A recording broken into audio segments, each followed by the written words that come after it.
Hello everyone, welcome to सगन education channel. जैसा कि आप सब जानते हैं कि प्रपोजिशन का first part second part upload है ऑलरेडी।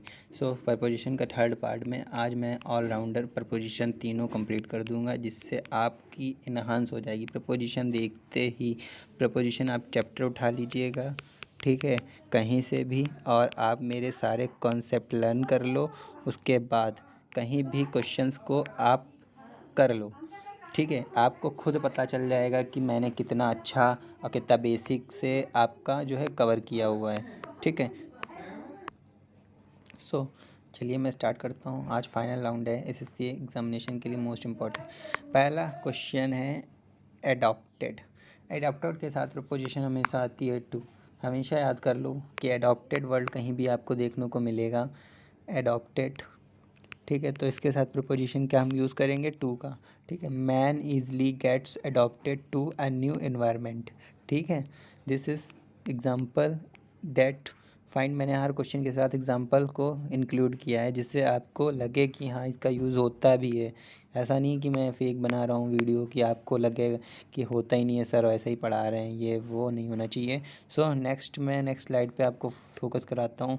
अलॉन्ग विथ, ठीक है। अलॉन्ग विद के साथ, अलॉन्ग के साथ हमेशा प्रपोजिशन विद आती है। अगर अलॉन्ग वर्ड दिखता है वर्ब में और प्रपोजिशन कुछ और दिख जाती है तो आप एरर फाइंड कर लेंगे 2 सेकंड में। इसलिए आपको वर्ड्स तो याद ही करने होंगे, बस मुश्किल से 20-25 वर्ड हैं। इन 20-25 वर्ड, और जैसे इन, ऑन, इनटू का जो मैंने प्रपोजिशन बताई है उसको।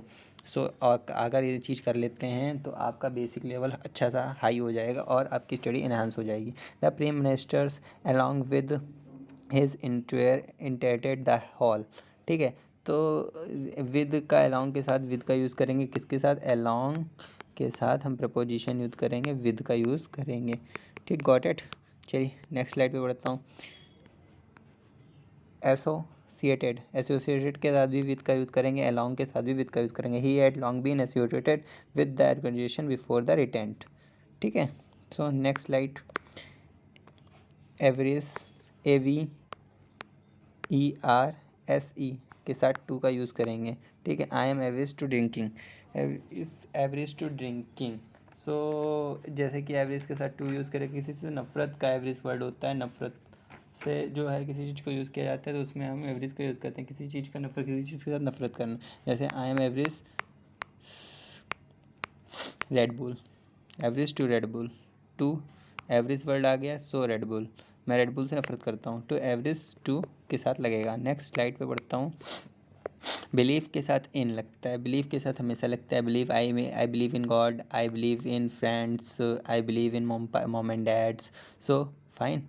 नेक्स्ट स्लाइड पे बिलोंग टू, बिलोंग के साथ हमेशा टू लगता है, बिलोंग के हमेशा साथ टू लगता है, ठीक है। बिलोंग के साथ हमेशा टू लगता है। As thinks this country belongs to us, we belongs to his country. Next, clever के साथ हमेशा ऐट लगता है। इस वर्ड को याद कर लो, हमेशा क्लेवर के साथ हमेशा ऐट का यूज़ करेंगे, ठीक है। तो he is clever at painting and playing in music in, but I am an music. Congrat congratulates के साथ ऑन का यूज़ करते हैं, कॉन्ग्रेचुलेशन के साथ ऑन का यूज़ करते हैं। The congrats her on her is great success, stick. Cure के साथ फॉर का यूज़ करते हैं। As man is conquestive diseases and find and conclusive for it, another is pops in for, tick. Next, depend on high rate of employment, depends on a growth an economy, ठीक। Next,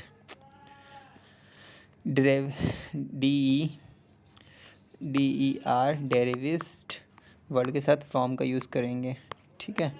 तो many English words is derivative, उत्पत्ति होता है इसका मतलब, ठीक है। Many English words in Greek and word in Latin come to engrained form. Next word, different के साथ फॉर्म का यूज़ करेंगे। Village life is quite different from the city life, ठीक। नेक्स्ट, नेक्स्ट कुछ वर्ड हैं जिनको मैं बता दूं किनके साथ क्या क्या यूज़ होगा। डिवाइडेड के साथ इनटू यूज़ होगा, ड्रीम के साथ ऑफ यूज़ होगा, इग्नोरेंट के साथ ऑफ और इंसिट के साथ on. This is point way learn it, इनको लिख लो और लर्न कर लो। एग्जाम में आपसे डायरेक्टली क्वेश्चन इससे पूछे जाएंगे। एयरफोर्स की मोटिवेशन होगा आपको, और एयरफोर्स के जो डायरेक्टली क्वेश्चन आते हैं जैसे कि एरर में आपको देखने को मिलेंगे। अगर ऐसे भी पूछ लिया गया कि डिवाइडेड के साथ कौन सी प्रपोजिशन आएगी तो आप बता सकते हो इनटू आएगी। ठीक है, नेक्स्ट बिसाइड। अब मैं वैसे तो बेसिस टू कराऊंगा। बिसाइड्स एंड बिसाइड्स, बिसाइड मतलब साथ में, पीछे मतलब बगल में होता है। बिसाइड मतलब के अलावा होता है। ठीक है, so rule beside means the sides and will be besides in addition to. ठीक है, he set besides the error, this is error, this is question is wrong. क्यों? क्योंकि मैं बोल रहा हूँ ना, ही सेट बिसाइड, बिसाइड मतलब बगल में। ठीक है, बगल में the chair, this is right, not a besides. ठीक है, only beside, this is right. So among and between, among and between के बारे में मैं बताता हूँ आपको। रूल्स बिटवीन, सपोज दिन बस आप ये मानो एमंग है अगर तो दो से ज़्यादा है।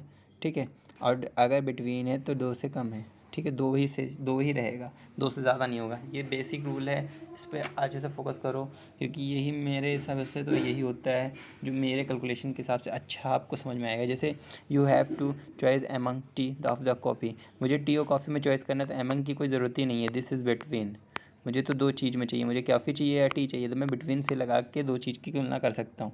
Between is use specifically personality more than is to also. ठीक है, अगर बिटवीन के यूज़ किया जाएगा तो पैसिफिक पर्सनालिटी को भी दिखाने के लिए कहा जाएगा। जैसे they are talks going to on between Japan and America and India, तो पैसिफिक पर्सनालिटी बतानी तभी बिटवीन का यूज़ किया जाएगा। ठीक है, जब दो से ज़्यादा पर्सनालिटी है तो बिटवीन नहीं किया जाएगा, एमंग का यूज़ किया जाएगा। जैसे कि I have to decided among the 10 decisions dresses. ठीक है, मैं डिसाइड ही नहीं कर पा रहा हूँ कितनी ड्रेस में पहनूँ, कितने मेरे ड्रेस मेरे पास हैं। ठीक है, तो सपोज देन एमंग लगेंगे।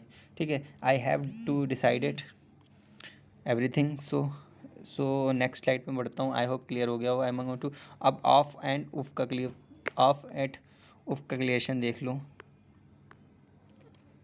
Of and of, off and off का मतलब क्या होता है? ऑफ का मतलब होता है कट के कोई चीज़ को जो सेपरेशन करना, denotes of separation. He took off his head, he cut off took hair hand off her. तो ऑफ, इसमें तो के लिए ऑफ लगा देते हो, और ये जो ऑफ लगेगा ना, ये कट्स या किसी चीज़ को डोनेट है सेपरेशन के लिए ही लगेगा। ठीक, नेक्स्ट स्लाइड पे बढ़ता हूँ मैं।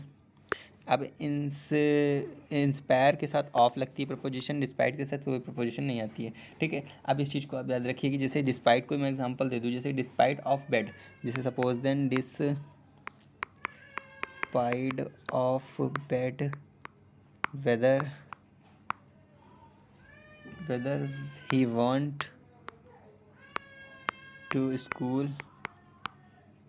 ठीक, अब इसमें मैंने बोला ना इंस्पाइट के साथ कुछ नहीं, इंस्पायर के साथ ऑफ आएगा तो this is of, this is error, यहीं से एरर आप ढूंढ लो 2 मिनट में। ठीक है, नेक्स्ट स्लाइड पे मैं बढ़ता हूँ। ऑन वेज इनटू, ऑन का मतलब है फॉर मोशन, ऑन टू मतलब मोशन, ऑन का मतलब है ओनली स्टैटिक, किसी चीज़ को स्टैटिक रुका है तो this is book is on the table, वो स्टैटिक रुकी हुई है तो मैं ऑन लगाऊंगा। The claimed into the tree, वो क्लैम्ड चढ़ रहा है ट्री पे तो मैं ऑन टू लगाऊंगा। ठीक है, नेक्स्ट स्लाइड पे हम इनसाइड दिस इज दो general senses meeting and inside with in the boundary. जैसे मैं किसी चीज़ को कह दूँ बाउंड्री में है तो वो इनसाइड है, इन द सोर्स है, जैसे मीटिंग जनरल मीटिंग्स में है, मीटिंग में है तो वो इन में यूज़ करेगा दिस इज सोर्स। ठीक, जैसे stand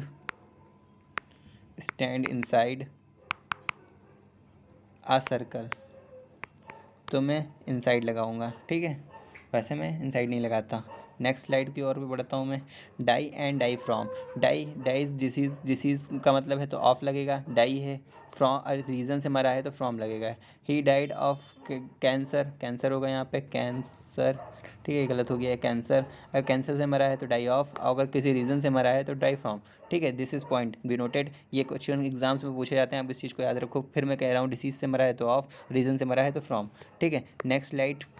do not use with in the these words, इसमें जो है डू नॉट वर्ड्स टू का यूज़ नहीं करेंगे इन वर्ब्स के साथ में। जैसे advise, from, inform, welcome, back, ask, command, request, complaint, order, congratulates, forbid and warn and thank you and tell, इन सब चीज़ें यहाँ पे आपको दिख जाए। सपोज यहाँ पे लिखा है टेल टू, तो this is wrong, welcome to, this is wrong, congratulates to, for this is wrong. ठीक है, ये वर्ड्स याद कर लो, स्क्रीनशॉट ले लो, this is most important for examination, जिसमें आपको एरर ढूंढने में बहुत आसानी हो जाएगी। ठीक है, ये क्या हाल है, बचने लगा यार। ठीक है, use to with this words and verbs, इसमें जो है टू का यूज़ किया जाएगा, say, suggest, propose, reply, speak, explain, describe, pray, report, listen, tell us, complain. This word के साथ में मैं टू यूज़ करूँगा, जैसे मैं कहता हूँ से टू, सजेस्ट टू, ठीक है, और जैसे मैं कहता हूँ प्रपोज टू, मैंने प्रपोज किया किसी टू को, टू के साथ में ना। ठीक है, reply to, speak to, explain to, इन वर्ड को स्क्रीनशॉट लेके सो रन कर लो। No preposition for this word, यहाँ जहाँ ये वर्ड्स दिख जाएंगे आपको प्रपोजिशन का यूज़ नहीं करना है। अगर प्रपोजिशन लगी है तो वहाँ पे एरर है, आप तुरंत फाइंड करके तुरंत ए या बी सी में एरर है आप जान जाएंगे और टिक लगा सकते हैं उसको। ठीक है, stress, investment, consider, discusses, describes, attack and disassemble and demand, this is not a preposition, use this word. ठीक है, so I hope full completed for preposition this video. So let's again, मैं आपको नेक्स्ट टॉपिक के conjunction के साथ मिलूँगा, और मैं आपकी इंग्लिश की सीरीज़ 90%, 50% 90% नहीं कह सकता, 50% अभी क्लियर हो गई है, जिसमें आप नाउन्स पढ़ चुके हैं, प्रोनाउंस पढ़ चुके हैं, एडवर्ब पढ़ चुके, एडजेक्टिव पढ़ चुके हैं, एडवर्ब पढ़ चुके हैं। सो नेक्स्ट प्रपोजिशन भी कंप्लीट हो गया, फिर कंजक्शन, ऐसा ही सब्जेक्ट वर्ग एग्रीमेंट, और फिर मैंने देन उसके साथ आपको direct, indirect and active passive ये सब करा दूंगा, और फिर इस इंग्लिश की कंप्लीट होने वाली है। सो नेक्स्ट मिलते हैं।